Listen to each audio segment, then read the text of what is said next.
two differences in the art styles between Starcraft and Warcraft is Warcraft, we really try to push the proportions, push the color, push the dynamics of the characters and the art. And Starcraft, we really want to try to focus on keeping it dark and keeping it gritty, not as over the top, not as much, blatant humor and things like that. So we keep both licenses having their own unique, distinct look.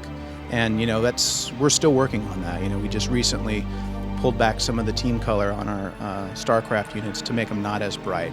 We added a little bit more grit and a little bit more grime to some of the Terran buildings, and we're going to keep doing that all throughout until we release the game.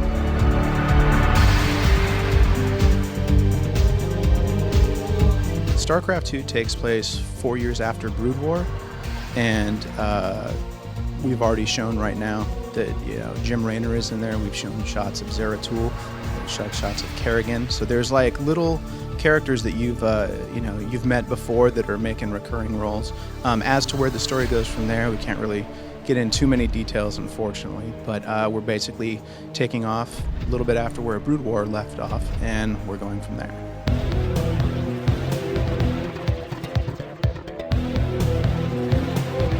When it comes to the design of the characters, we didn't want to just create another version of a character we created in 1997 or 98.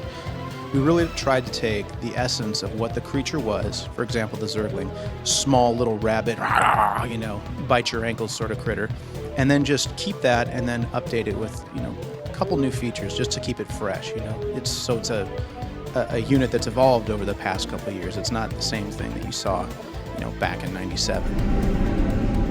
We evolved. Now the time has come for us to step back into the light. The basic way we come up with units for Starcraft II, we actually have two. A lot of times the artists will get together and just blue sky ideas. Hey, wouldn't it be cool if the Zerg had this? Or, oh, wouldn't it be cool if we added this to the Protoss? And we'll come up with ideas, and then we'll talk to the designers about it. And they'll say, oh yeah, we gotta do that. Or, you know what, that's great, but the Colossus already does that.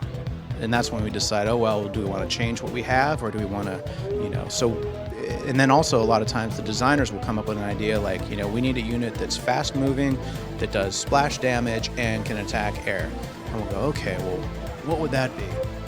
So we'll jam, artists will jam up a bunch of ideas, we'll show it to the designers, and they'll go, yeah, cool, I like the elements of this, but can we use some of the, the armor plating over on this one? And we'll have one guy kind of combine all those together, and that's our finished concept. And from there we go to modeling, then we texture it, animate it, and then it's in the game for a week until we change design. My favorite unit that I've worked on, I would have to say, is the Stalker. It basically is kind of your Dragoon from the original Protoss, but it's a Dark Templar version of it. It's not as big, it's not as powerful and armored and devastating. One of my favorites, I have a few, but that would probably be the top runner. The way that technology has progressed since the original StarCraft has really allowed us to artistically to really, really make the coolest art we can. We have all kinds of particle systems now, specular maps, normal maps that give us shininess and give us, bumps to the characters.